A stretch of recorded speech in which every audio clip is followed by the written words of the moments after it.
It'll be really hard to say because as I told you yesterday, we break down all the video equipment right after practice. So we're going down, we're going to meet as a staff, do practice plan stuff, install for tomorrow, but we won't even watch this tape until early tomorrow morning, and then we'll show our team before practice. But, just overall, I think it's amazing how just putting the pants on with the pads in the pants adds to the load the kid has on. They look a little bit stiffer, a little bit slower. It's a long, hot day out here. Just putting those pants and putting those pads in those pants makes a difference. But, again, we did some full-speed tackling. We tackled in drills, which we desperately need. So we were able to have some full contact stuff. It was a pretty good first day. Last year you didn't tackle to the ground nearly this early. Never. Yeah, we're and again, we're controlling it. Our numbers aren't all that built up, but we just have so many young players that we have to do it. And we're in a position where we should be able to do it a little bit more. So we actually did tackle to the ground a little bit today in some drills. Heading off to Rio, so of course in a few minutes. What are you hoping to kind of accomplish while you're there? That's a big question. From A to Z in Rio, you hope to go down there kind of a young, inexperienced, willing football team, but come back as a football team that can play the game. It's that simple. We've got a bunch of willing players, a lot of new players, a lot of inexperience, a lot of youthful exuberance. Build it day by day and come back as a football team. This is probably the most important training camp I've ever gone to be quite honest. I don't know ever in coaching as many teams as I've been to training camps on that there are as many new pieces to put in place. But in the same token, as many pieces that have done everything we've asked them to do, and you feel such a responsibility to give them guidance to build this team. I mean, we got a bunch of guys that have done everything we've asked them to do. Now, the next step, we got to put this thing together as fast as we can. I told the staff this morning, just look at our first 3 games.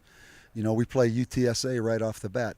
They've practiced a whole lot more together than our football team has. Even though they're a new program relatively to NCAA football, they've practiced. They've been together. They've had continuity. Our second football game of the year, UTEP, they don't play a game before we play them. So it's like another first game for us. We really have no idea what they're going to do. Then the third game, Pitt, they open up against Florida State, but they have an open date before they play us. So those first 3 games are such a challenge just from the amount of reps, the amount of preparation those teams are going to have for us. So it's every second of trying to build this team. That was a pretty long answer there for you. I realize that. Coach, a couple of drills I know you're fond of, the shoot drill and then the inside run drill. As far as grading them, that's not what I'm asking, but as far as an attitude and ferocity of the kids, were you happy with it?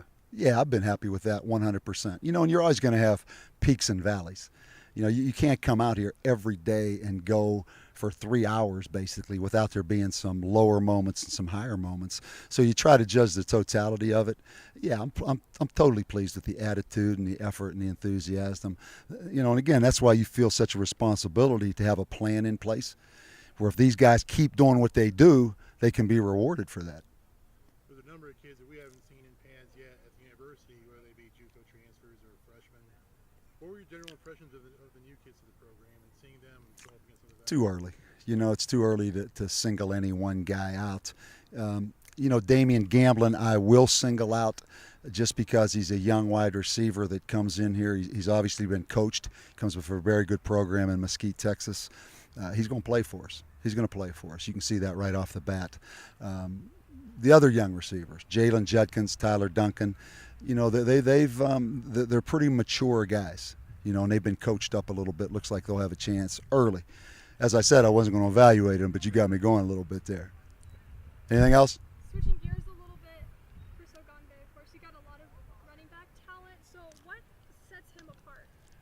Crusoe, would you mind getting out of here so I can talk about you a little bit? No, he's good. Crusoe Gongbe, his story's been well documented that he was here, he left, he came back, and he made a name for himself.